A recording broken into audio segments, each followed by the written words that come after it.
From the time an American child reaches the 6th grade, they are taught that the key to success in life is to do well in high school so that they can get accepted to the best possible college. The better grades they get in high school, the better college they will have an opportunity to get into.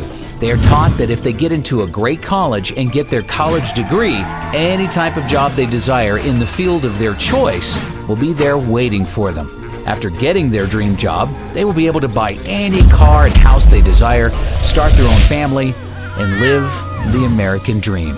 Most Americans today have an expectation of future economic success simply by obtaining a college degree. The entire purpose of elementary school is to prepare students for high school, and the entire purpose of high school is to prepare students for college. In fact, the U.S. now has hundreds of private college preparatory high schools that, at a cost of $25,000 per year, are supposed to increase students' chances of getting into a top-tier college.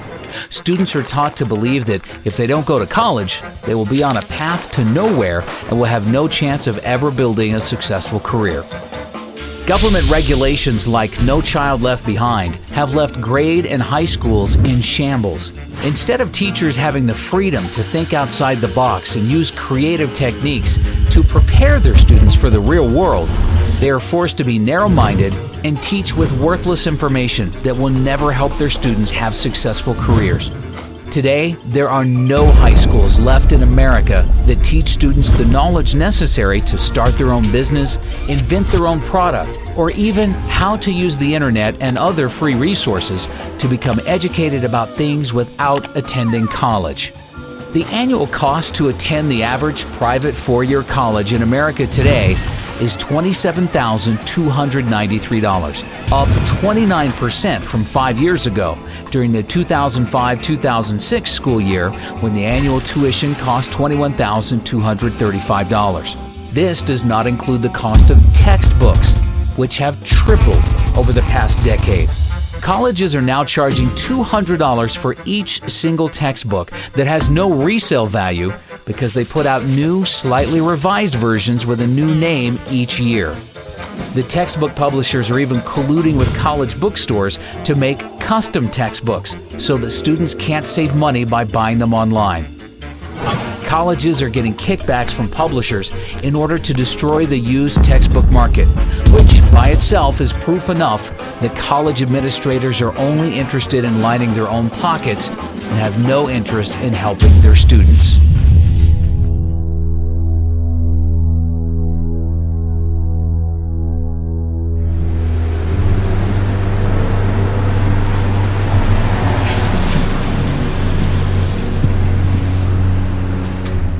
You have to have a certain kind of brain to understand the dead language that they write in textbooks. But they brainwash you from a little kid up so that you buy into the system and you get good grades and you study hard and then you become a member of the total system. No freedom. You don't know how to think, because they told you how to think their way. College tuition has seen 5.15% annual price inflation over the past 5 years. This is despite the fact that U.S. real estate prices are down 26% from their peak in July of 2006, and the Dow Jones is down 18% from its peak in October of 2007. Even oil is down 38% from its peak in July of 2008. During the financial crisis of 2008, Americans lost $10.2 trillion in paper wealth, and college is the only thing in America, besides the cost of health care, that did not at least temporarily decline in price. Inflation has made it impossible. Again, when I was a kid, you never heard parents saying, we're planning and putting money away for your education because it's going to cost us $100,000 and we have to keep putting that money away so that when you graduate, not only will you not pay us back, you're not even going to get a job. Over just a 2-year period from December of 2007 through December of 2009, 8,363,000 jobs in America were lost, or 6.1% of total jobs. 1 year later, in December of 2010, thanks to the Federal Reserve and the U.S. government spending $4.6 trillion on bailouts, stimulus programs, and other government spending, 1.124 million jobs in America, or 0.9% of total jobs, had been recovered. That is over $4 million spent for each job created. As we move deeper into this Great Recession, that we believe as inflation continues to skyrocket, the reality of a Great Depression will come in, because people will realize that all that worthless money you have can't buy you much of anything. You're going to see more and more people, as they're already doing it, believing that by going to college, that's going to be their passport to the future. It's not what it used to be. A degree, a college degree, a BS, what does that buy you? And I love the mentality. The mentality is this, that corporations and businesses won't hire a person unless they get a degree. Not me. I don't care if you have a degree. It makes absolutely no difference. I want you to have a mind, be able to think for yourself and think on your feet, and be energetic and love what you're doing and have a passion in so many different other ways. Not to be able to just regurgitate what you're being told. And that's all it's come to. It's regurgitation. During an economic downturn when Americans are losing their jobs, their primary instinct is to seek higher education in order to make themselves more attractive to potential employers and better position themselves to receive a job. However, how are Americans supposed to spend $27,293 per year for college when they have no savings or income to pay for it?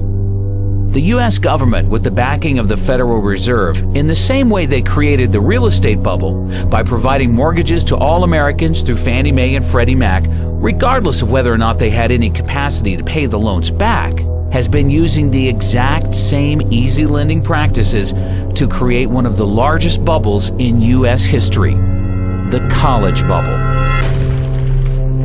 College students borrowed $106 billion in total student loans for the 2009-2010 school year, up from $96 billion in 2008-2009, $94 billion in 2007-2008, $87 billion in 2006-2007, and $83 billion in 2005-2006. Total student loan debt in the U.S. currently stands at $830 billion and now exceeds credit card debt.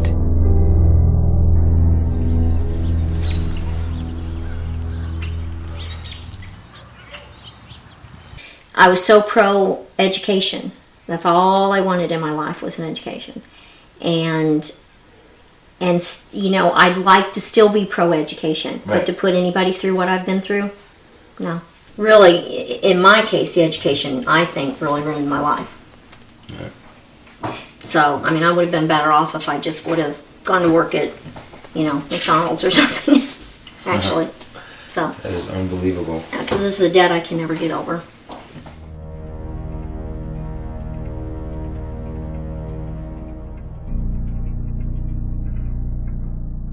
The U.S. government created Fannie Mae and Freddie Mac in order to make housing more affordable, but instead, their actions drove housing prices through the roof and made buying a house impossible for most Americans unless they took out no-money-down teaser loans with interest rates that substantially increased after a year or two. The U.S. government has been trying for decades to make college more affordable, but its actions have accomplished the complete opposite effect. College is now impossible for most students to afford without getting deeply into debt to do so. All across the country, Americans are graduating college with mortgages before they even buy a house. When I graduated from my undergraduate degree, I had $300 in student loans that I owed. $300. you can hardly buy 2 cups of coffee and a meal at the student union these days for $300. So when I graduated with my undergraduate degree, what you got in exchange for your education was lifetime indenture and a new house. Right? So you got to buy the mortgage. That's what you got. You got your degree, you got out of school, you got a job, and therefore you bought a house because culture drives you to buy a house. So now you're in debt. You have to work. Now you have to be part of the wage slave economy for the next 20 or 30 years until the house is paid off. These days, college is the new house, and you don't even get the house. As soon as you get out of school, you're indentured for life.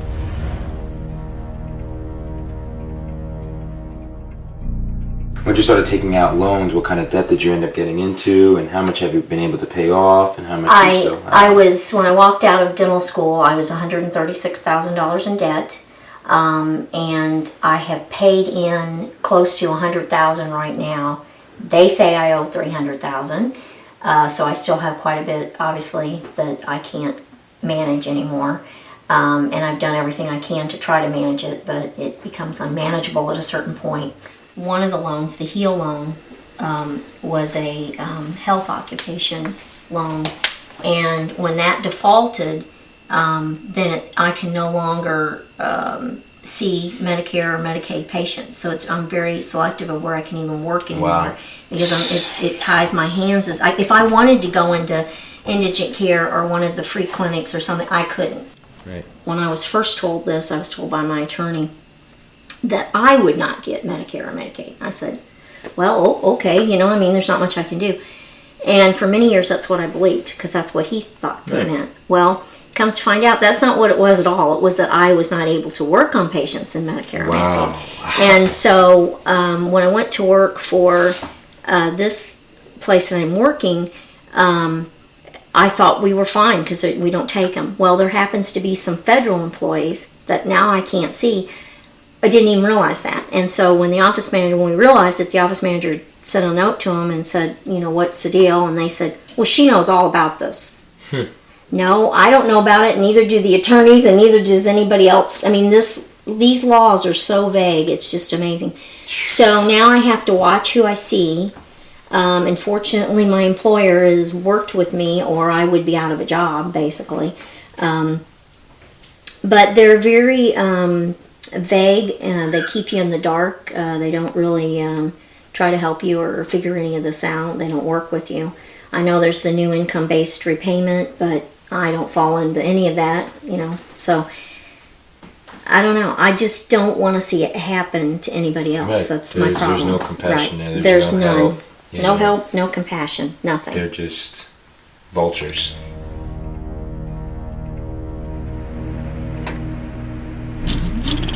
Back in the 1970s, the average college student was able to afford their college tuition without any student loans or help from their parents. They were able to pay for college by working a part-time job year-round or by simply working full-time during the summer when they were off from school. Not only that, but they were also able to afford their own car payments and possibly a small apartment. The U.S. government destroyed this by providing easy student loans to anybody who applied for them without any credit requirements. Over the past decade, any 18-year-old has had the ability to take out large student loans without even being asked if they have a job, what their high school grades were, what they intend to major in, or any other information that would help determine their future ability to pay back the loan.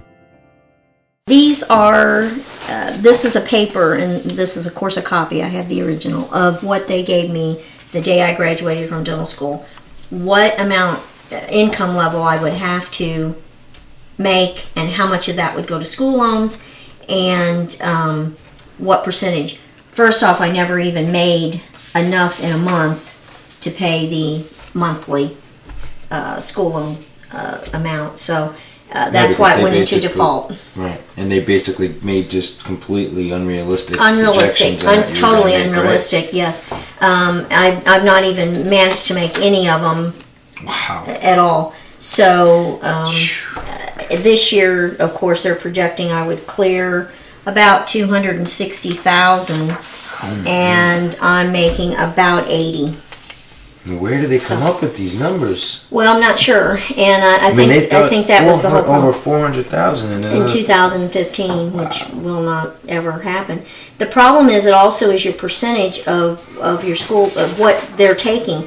I know it's been proposed at 10%, and I think that is the fair amount. But at some points, I paid as much as 34% of my wage, 32% of my wage. Right now, I'm paying 25% of my wage to school loans. And that's a huge amount when you have other debts and other bills as well. Thank you so much. No, thank you very, very much for what you're doing. I appreciate it. Thank you. Really appreciate the help. Today, 2/3 of students are graduating college with an average student loan debt of $24,000. And the government is now making the situation many times worse by completely taking over the student loan business. Hidden inside of the recently passed health care bill, the government passed a complete student loan overhaul where they removed commercial banks from providing loans to students. Now, all students will receive their loans directly from the government at artificially low interest rates. There's absolutely no reason why we, the taxpayers, should be funding college education. And that's what we're doing when they're giving government aid. You know what my college debt was when I got out of school? $1,500. $1,500. You talk about inflation? You talk about inflation? You know what it used to cost me a whole year to go to school? $2,000. And that included room and board. You want to talk about inflation? You're never going to be able to get out from that debt. You're an indentured servant. That's right. That $120,000 you owe, the $80,000, the $40,000, $250,000 if you're a good student that went to law school and you're that much in debt without a job. You have to pay it back. There is no way out. That's the system.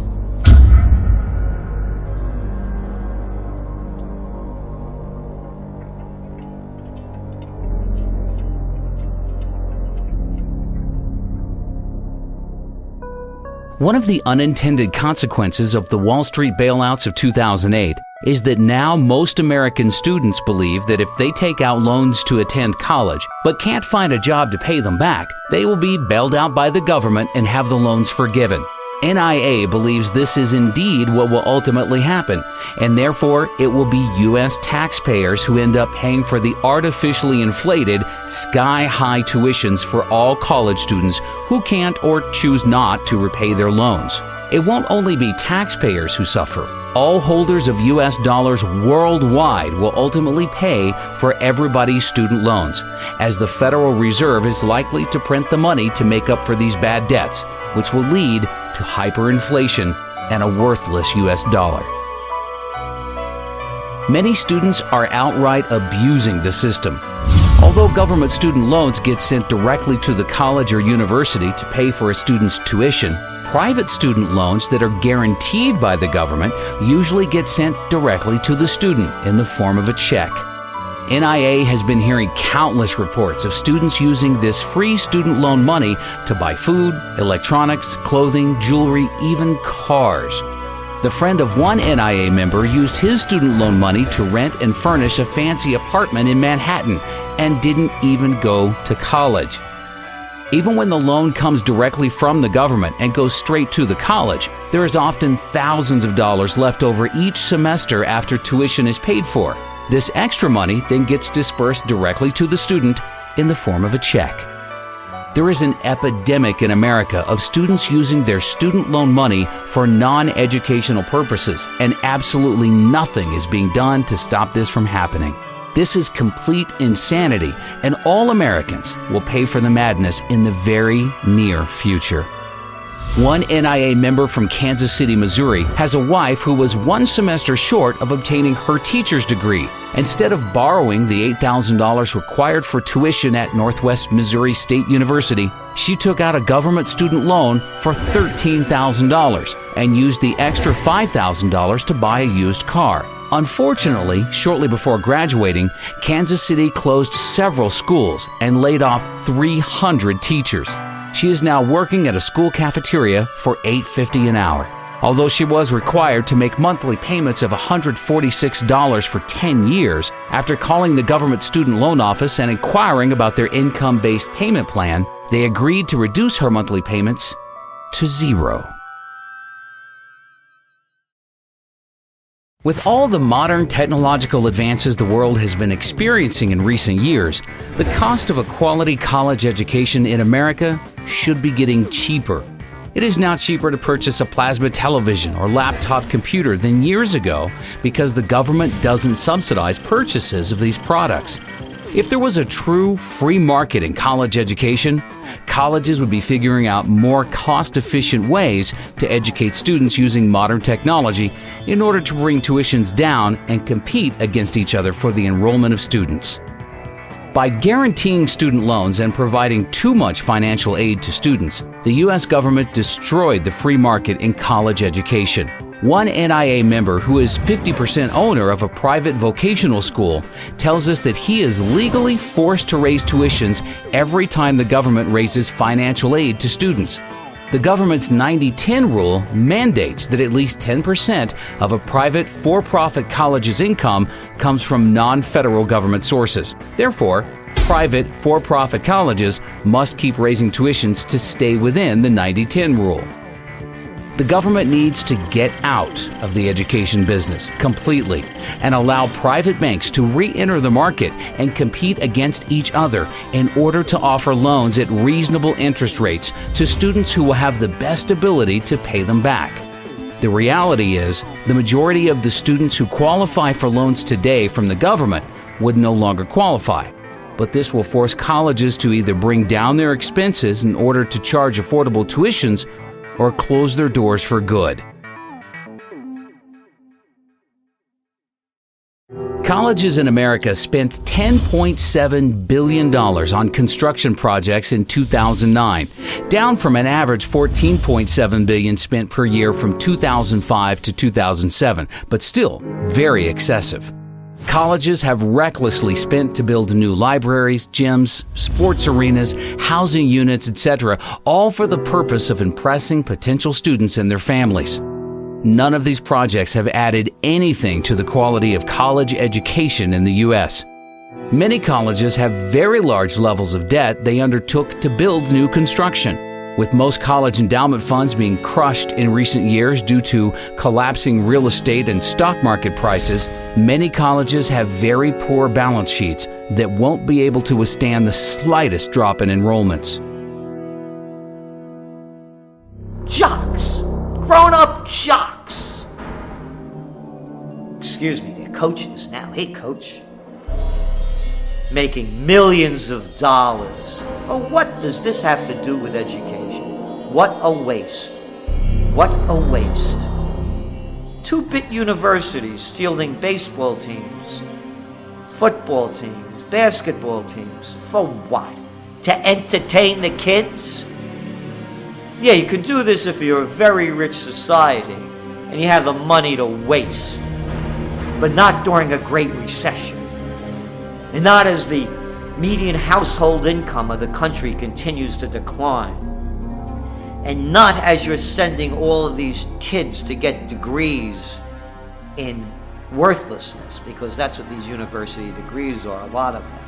It's a waste of money, it's a waste of energy, and it's an affront to anyone who really wants to think seriously about an education, because it has nothing to do with the NCAA. We are sort of seeing the perfect storm. We have seen all this construction in the past few years, and if you're a college president, putting your name on a building is quite nice. But you are not there, you probably have moved on somewhere else while your name is on the building, but now the operation and maintenance costs are now falling due. And that was never part of the original bond issue, so now we have all these facilities coming online. Students, are being stressed financially, parents are being stressed financially, tuition is going up like crazy. Even those schools that are lucky to have endowments, typically they're not having the return they used to have in the old days. So there is just this tremendous culmination of things all coming together that is just going to just stress the system completely.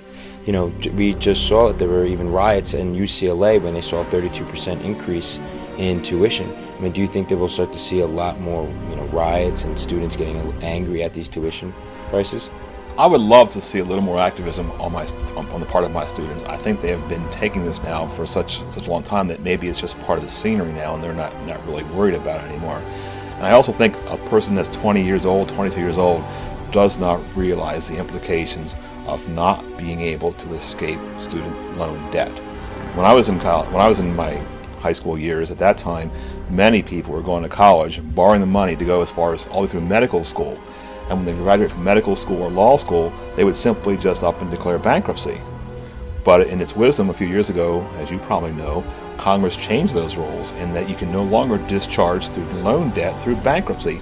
And now, even if you happen to make it to Social Security and you still owe them money, they're going to come after your Social Security check, if it exists, which I don't think it will. With NIA projecting all U.S. interest rates to rise dramatically over the next few years to multi-decade highs, many colleges will likely be forced to double or triple their average tuition inflation rate to 10 or 15%, just to cover rising interest payments. As the word spreads about this documentary and Americans become educated to the truth, more and more students will wake up to the fact that college education is the largest scam in American history. We are about to reach a point where students say enough is enough and refuse to pay higher tuition prices. There are currently a total of 4,168 public and private 2- and 4-year colleges in the U.S. In the near future, as the U.S. dollar begins to collapse and American families are forced to spend more than 30% of their income on food, we expect to see a sharp contraction in the number of colleges in America. NIA conservatively believes 20% of American colleges will close by the year 2020. Of the colleges that remain open, NIA projects an average decline in enrollments by the end of this decade of between 15 and 30%. In fact, enrollments by American students in each college could decline by as much as 50%, with Chinese students using their soon-to-be strong yuan to become educated in the U.S. and price American students out of the market. NIA also projects for most colleges to reduce their faculty sizes by between 25% and 40%, which will mean larger class sizes and a further decline in the quality of education. If we were doing such a wonderful job and producing such geniuses coming out of universities, you think we'd be in the problems that we're in now? Do you think that we would be among the most unhealthy nation of people in developed nations? Do you think that we would be gobbling down junk food? Do you think that we would be prescription drug addicts as a society? Do you think that we would be in the greatest recession that's heading toward the greatest depression? Do you think we would be in Iraq and wasting trillions of dollars fighting losing wars in Afghanistan and now in Pakistan? Do you think that we would have presidents and senators and congressmen and legislators of such low mentality that we have now? Do you think that we would have the rampant greed of the white shoe boys on Wall Street if the universities were turning out anything of quality, considering the trillions that are spent and the tens of millions that are educated? By their deeds you shall know them. Look what American universities have produced.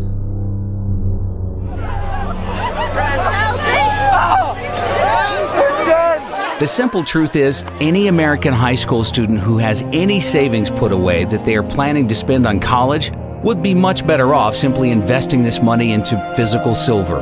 A senior in high school with $30,000 in savings who buys physical silver today will likely have enough money to buy the median U.S. home 4 years from now.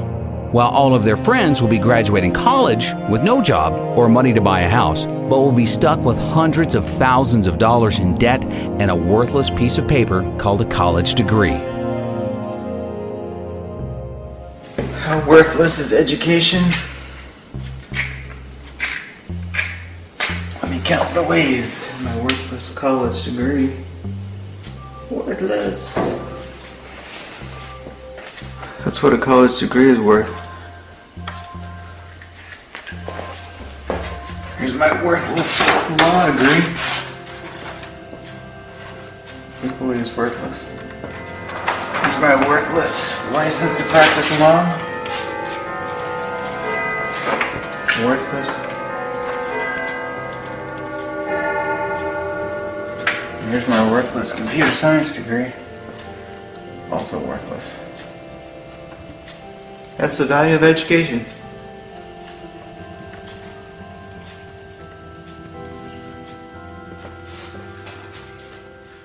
If somebody were graduating from high school today and wanted to know whether they should go to college, I would say they should run, not walk away from college, because the industrial age doesn't have long to go. There's no way that I would encourage somebody to go 4 years or more to undergraduate school, rack up a bunch of debt, and learn a bunch of nonsense that isn't going to do them any good when there's no fuel at the filling station, no food at the grocery store, and no water coming out of the municipal taps. Well, why would you go to college to go into a huge amount of debt to get nothing in return, not even something that might facilitate your survival, much less your ability to thrive? So at this point, at this late era in the industrial economy, I wouldn't encourage anybody to go to college. It hasn't been a very good deal for quite a while, and it certainly is a really bad deal now.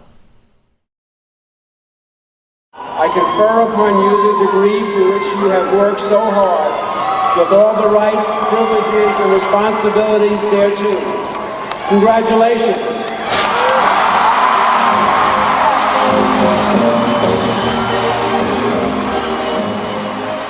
As fast as college tuition costs are rising, the value of a college degree is declining even faster.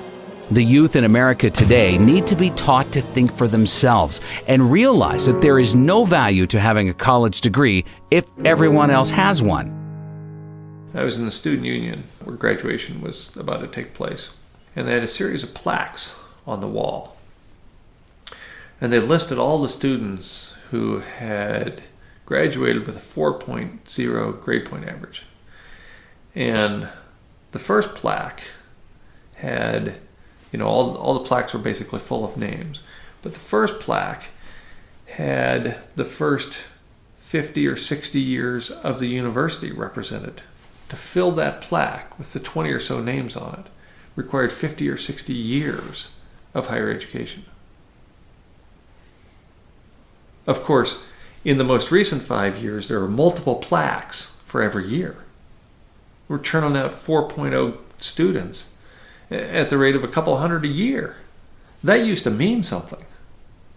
If you're the only person in the first 40 years of the history of the institution to have a 4.0, that's meaningful. Now everybody's a 4-point student. Our standards have fallen so profoundly that anybody with a heartbeat can get a 4-point average. It's just absurd. The U.S. Bureau of Labor Statistics reported in April of last year that as of October 2009, 70.1% of 2009 high school graduates were enrolled in colleges or universities, an all-time high since they began keeping this statistic, and up from 68.6% of 2008 high school graduates enrolling into college. In other words, there is no longer anything special about a college degree in America if 70% of everybody else is also attending college to receive one. NIA is working hard to ensure that it will soon become common knowledge in the U.S. that a college degree gives you no advantage over the rest of the population. When Americans finally learn the truth, the college bubble in America will burst.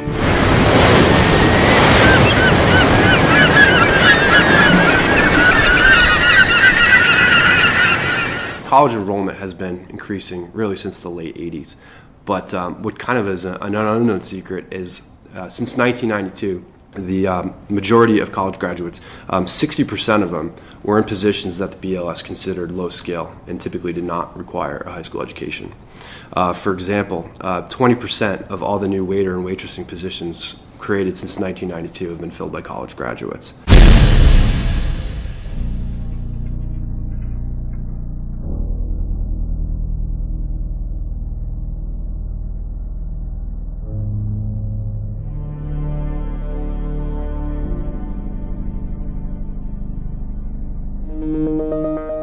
Of the 29.9% of recent high school graduates not in college, 70% of them were able to successfully find jobs without a college degree. These Americans are already building important workforce experience, which NIA considers to be far more valuable than any piece of paper.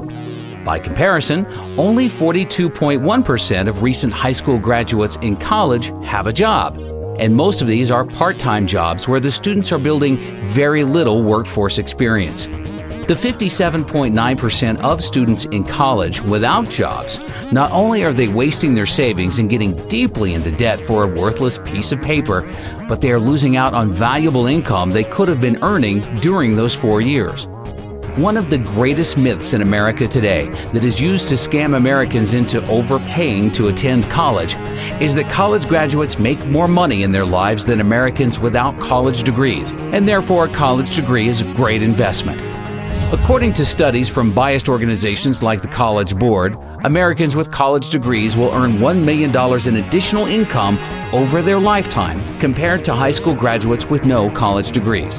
You know that college graduates earn $1 million more on average than those without a degree? Graduates from four-year colleges earn nearly an estimated $1 million more.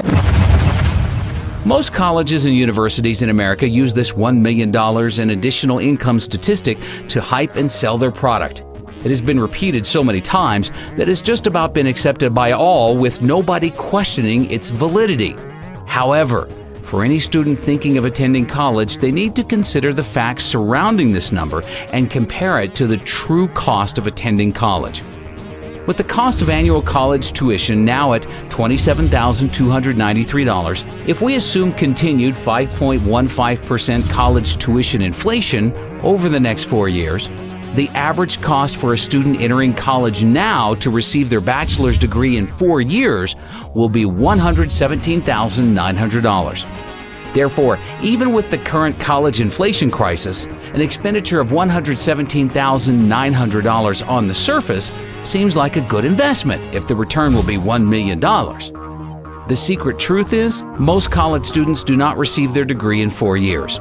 The Americans who are earning $1 million more in their lifetimes are actually spending an average of 6 years in college before receiving their degrees.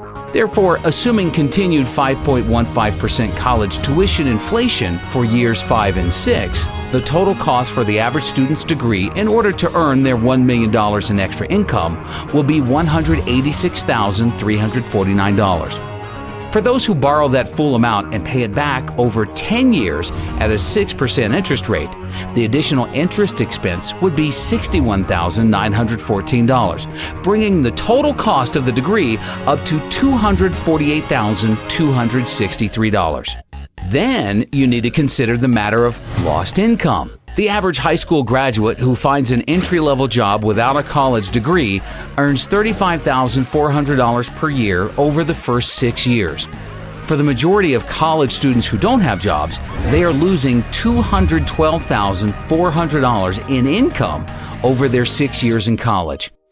Combining the expected cost to attend college for 6 years with potential interest expenses and lost income, and now we are at a total cost of $460,663, all for the hope of earning an extra $1 million over a lifetime. Another important fact is, all of the reports that show $1 million in extra income for college graduates over high school graduates include students who receive GEDs as being high school graduates. Most GED recipients weren't motivated enough to graduate high school and therefore shouldn't be included in these statistics as real high school graduates. NIA believes GED recipients are unfairly skewing down high school graduates' average incomes. Also, the simple truth is, some Americans are just more motivated than others to make money and have successful careers. Somebody who wants to earn a high income usually goes to college because they have been suckered into believing it offers them the greatest ability to do so. Whereas most Americans who don't attend college don't have as strong a desire to have a successful career. 95% of college graduates interviewed by NIA with annual incomes above $200,000 tell us that their college degrees had absolutely nothing to do with their business success. In fact, of these same people surveyed, 90% of them said that they probably would have become successful at a much earlier age and be making even more money today if they didn't waste so many years of their life attending college. The phony $1 million in additional income study that was conceived by the education industry in order to deceive Americans into overpaying to attend college is just one of many false, misleading studies that they have created in an effort to create an illusion that college is a good investment, no matter how high tuition prices rise. The mainstream media has been working with the education industry and helping them perpetrate their schemes on the American public. One of these schemes was the 2008 pharmacist shortage hoax. 3 years ago, there were 15 new pharmacist schools getting ready to open in the U.S. In order to create artificial demand for enrollments to all of these new schools, the industry decided to create an illusion that there was a huge shortage of pharmacists in the country that will continue for the rest of the decade, with 150,000 new pharmacist jobs needed by 2020. One place where the U.S. economy has too many jobs and not enough applicants is in pharmacies. Because there's a shortage of pharmacists, many are overworked from putting in long hours. With pharmacies open 24 hours a day and a huge population of aging baby boomers consuming larger amounts of prescription drugs, it adds up to an industry that cannot find enough pharmacists to go around. From the student standpoint, and our students know that when they graduate, they have a job. I mean, in fact, they have a job even before they have graduated. It's not that they can practice as a pharmacist, but they know they have been offered already a job. So that's one of the positive side. On the negative side is the pressure that's put on the schools to really come up with the number of pharmacists that are needed in the future. By some estimates, the U.S. would need more than 150,000 new pharmacists by 2020 to match supply with industry demand.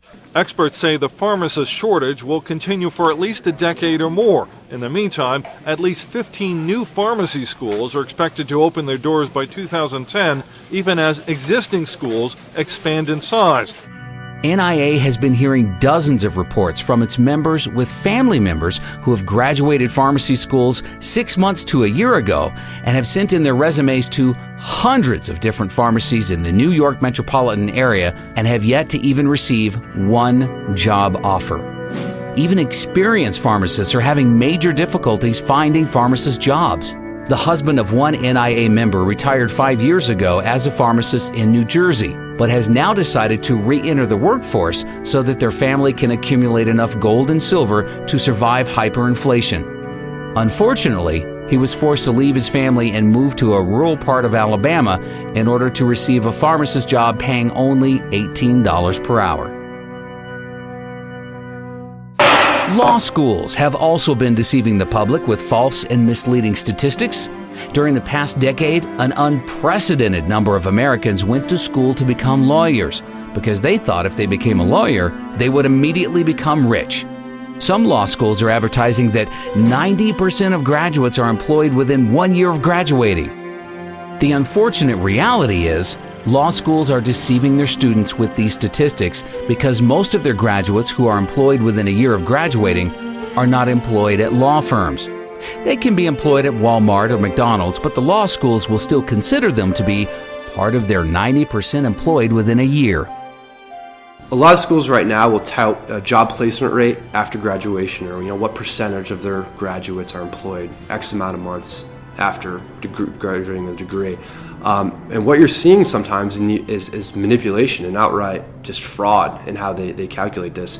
One major law school was recently admitted to hiring a bunch of unemployed legal graduates to work in their admissions group at the same time their placement rate survey was being conducted. So yes, were they employed at the time? Yes, but it wasn't an illegal profession. Law schools are handing out 43,000 law degrees each year, yet 15,000 attorney and legal staff jobs have disappeared since 2008. Many people wonder why 60% of the U.S. Senate and 37% of the U.S. House of Representatives are lawyers. Well, the reason is they go to Washington in order to pass as many new, harmful, and destructive laws and regulations as possible in order to provide enough work for all of their lawyer friends.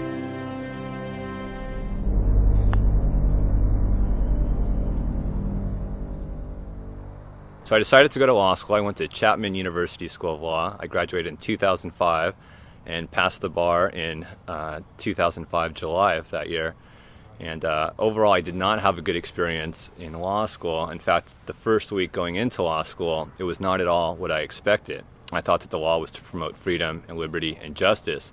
And in fact, what I realized shortly after entering law school is what the law has become is an excuse for bureaucrats to regulate just about every aspect of our behavior. All of the needless legislation that is passed each year in order to provide work for lawyers has the devastating unintended consequence of destroying what little is left of the free market.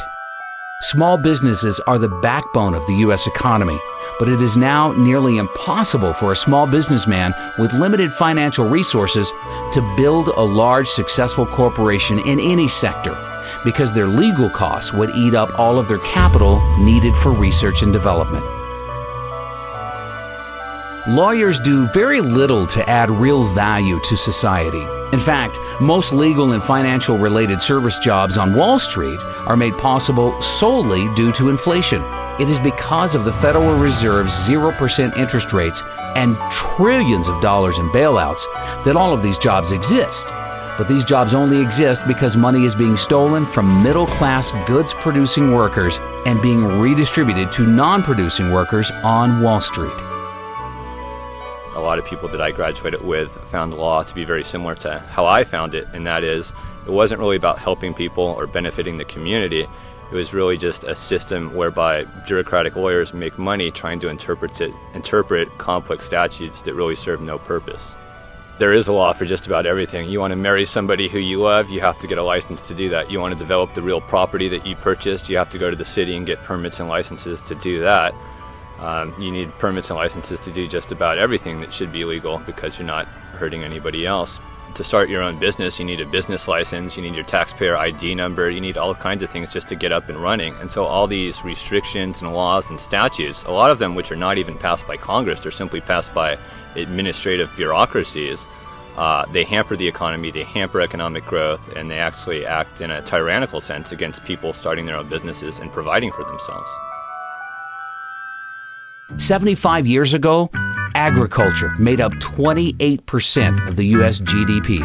Today, the service sector makes up 76.9% of GDP, and agriculture makes up only 1.2%.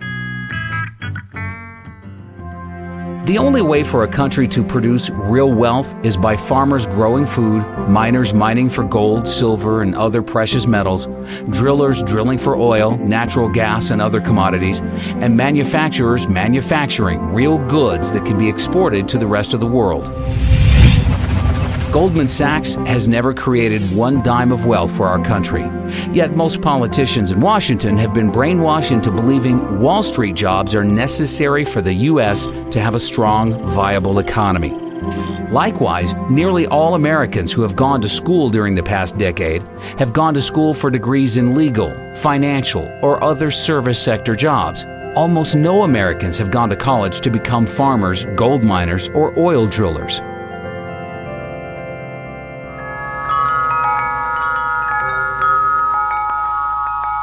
You can go to college and learn from somebody that doesn't have a farm, and they'll give you an ag business degree. You know, most of the people teaching college don't have a farm, don't know how to manage it, and don't want a farm. I say if you want to learn how to do something, try to study under the person that can do it the best that he can do. There are jobs everywhere. You have to create a job. You don't get a job, you make one. Americans have taken food for granted for far too long because Americans have been able to buy food at artificially low prices, with the average American family spending only 10% of their income on food. However, on October 30th, 2009, NIA published an article predicting inflation would appear next in food and agriculture. NIA said, a worldwide shortage of farmers combined with food inventories falling to record lows is setting up the perfect storm for an explosion in agriculture prices. From the time NIA wrote this article until now, we have experienced the largest ever short-term increase in agricultural commodity prices. Corn has risen by 75%, wheat by 65%, soybeans have risen 51%, sugar 45%, orange juice has risen by 58%, coffee has risen 71%, and cotton has risen 124%. Because very few Americans went to school to become a farmer, and everybody needs to eat, agricultural commodity prices will continue to skyrocket, and farmers are going to get wealthy in the years ahead, while lawyers and bankers will see a dramatic decline in their standard of living. The free market will adjust and see to it that lawyers, bankers, and other non-producing financial service workers see a 90% decline in their real incomes. Everybody can't be a college graduate. Somebody's got to grow food. You know, everybody can't ride the wagon. Somebody's got to pull it. Somebody's got to be taking some risks. Somebody's got to be thinking. Somebody's got to have the sweat. Last summer, this lady I was telling you about that bought some cattle from us, she came here to get some cattle in August, and my grandson was downstairs splitting firewood. We burn firewood in this building because it saves us about $600 a month over burning propane. So my grandson was cutting firewood, and he was swinging the axe down here and splitting logs. And it was August, and it was about 95 degrees, and she came in here to sit down, and she says, there's a kid down there cutting firewood. Said the sweat's dripping off of his nose. Said, what'd he do wrong? He didn't do anything wrong. It's his job. He's cutting firewood. That's her grandson. He's 14. You know, he'll cut, 6 cords of firewood a day. That's what he does. The only thing that has been supporting the U.S. service sector economy for so long is the U.S. dollar's status as the world's reserve currency and the world's willingness to hoard trillions of dollars in U.S. dollar reserves in order to trade oil and other valuable commodities. The U.S. dollar became the world's reserve currency because it was backed by gold and the U.S. had the world's leading manufacturing base. Today, the U.S. dollar is a fiat currency that is backed by nothing, and our manufacturing base has been rapidly deteriorating, with most of the products the world buys now made in China and other Asian countries. The Federal Reserve just announced that it will print another $600 billion, which will dilute the purchasing power of the U.S. Treasuries held by our creditor nations and cause them to soon abandon the U.S. dollar as the world's reserve currency. The entire U.S. economy is a Ponzi scheme that is dependent on the rest of the world continuing to buy larger amounts of U.S. treasuries. Pretty soon, not only will the world stop buying our treasuries, but they will dump the treasuries they already own. All of our deficit spending will have to be paid for by outright money printing. Although the government and media would like you to believe the U.S. economy is going through a recovery, the truth is, the U.S. economy is on life support. It is impossible to have an artificial boom created by artificially low interest rates from the Federal Reserve without a major depression afterwards. The U.S. real estate bubble was the largest artificial boom in history. The panic of 2008 was the free market trying to correct the imbalances with a bust. But the Federal Reserve prevented a necessary depression from happening by taking trillions of dollars of worthless assets onto its balance sheet. None of the imbalances have been fixed, and the real depression is still to come. But unlike the depression of the 1930s, which saw falling prices, the upcoming depression will be a hyperinflationary Great Depression, with prices for food, energy, and everything else Americans need to live and survive soaring through the roof. All young Americans today should be entering the workforce as soon as possible in order to generate enough income so they can accumulate physical gold and silver. When the US dollar collapses, only those with gold and silver will be able to buy food and other goods needed to live and survive. Those with the most gold and silver will have the best chance of surviving the upcoming collapse of the US dollar. Our country needs to wake up to the reality that the world is changing and Americans will need to undertake new methods of survival. The American mindset has become so obsessed with the belief that college is the key to success that by the time most people wake up to the truth, it'll be too late. One NIA member recently took his son to the doctor, and the doctor asked his son if he was going to attend college. After his son said he doesn't know what he wants to do, the doctor went on for 10 minutes praising the virtues of a college education. Our member then explained to the doctor the realities of our new world and how college is a scam and no longer worth attending. The doctor didn't know what to say except, well, over time, college graduates make more. NIA believes that the future of education is over the internet. Americans today can purchase just about any type of product they want over the internet for substantially less than they can find it in a retail store, because online retailers have substantially less overhead costs.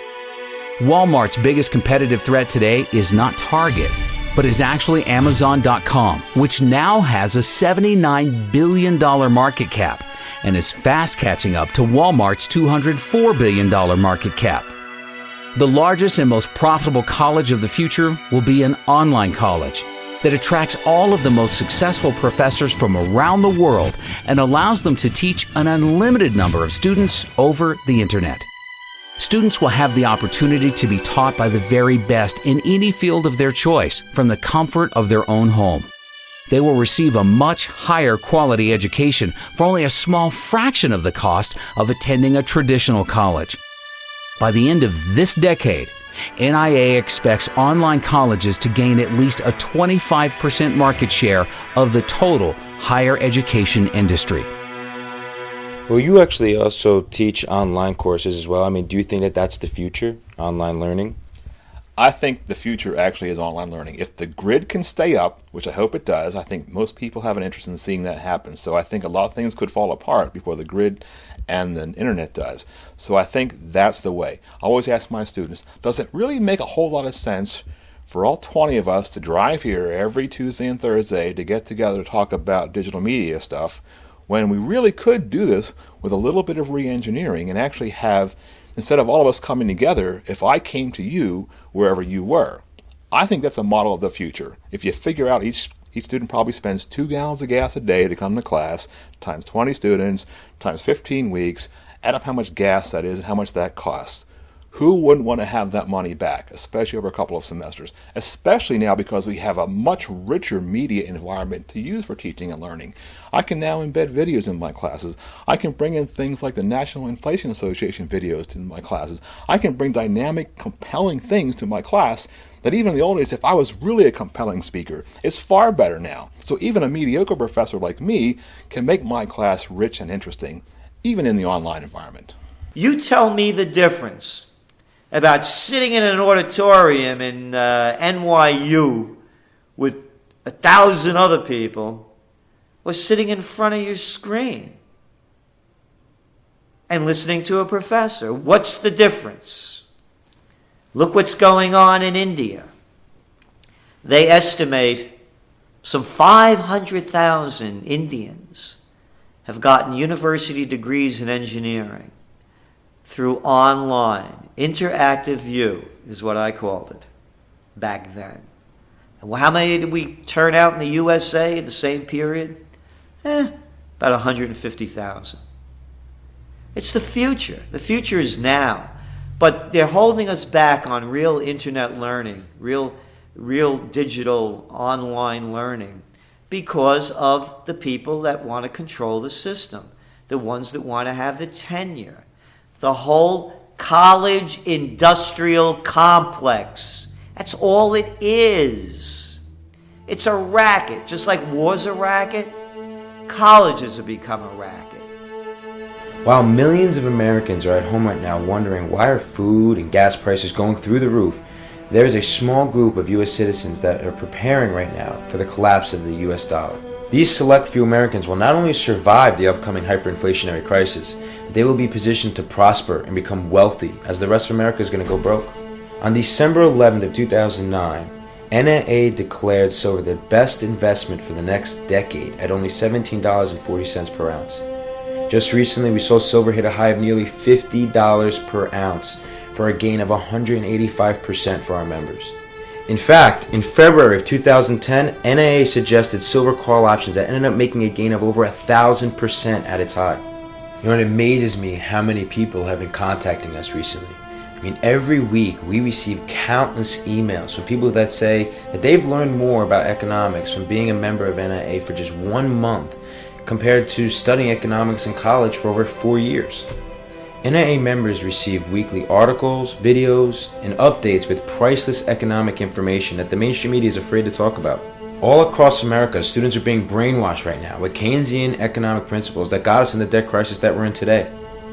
We are not going to solve our economic problems by making the same mistakes in the future. After the financial crisis in 2008, the U.S. should have went through a much-needed recession, where we saw the free market rebalance our economy from the ground floor. That way we would have built on a solid foundation, saw a real recovery with real economic growth in the future. A record 44.2 million Americans, or 14% of our population, are on food stamps right now to put food on the table. I mean, with the government about to go bust, these entitlement programs are a thing of the past. You know, 2/3 of Americans are getting ready to retire and actually believe that Social Security is going to be able to support 50% of their income. I mean, let's face it, retirement in America is also going to be ancient history. Even Americans that have millions of dollars in the bank will soon go broke. The new wealthiest class of Americans are going to be the ones that become educated and start learning about the truth about our U.S. economy. Start thinking for yourself. Sign up and become a member of NIA for absolutely free at inflation.us.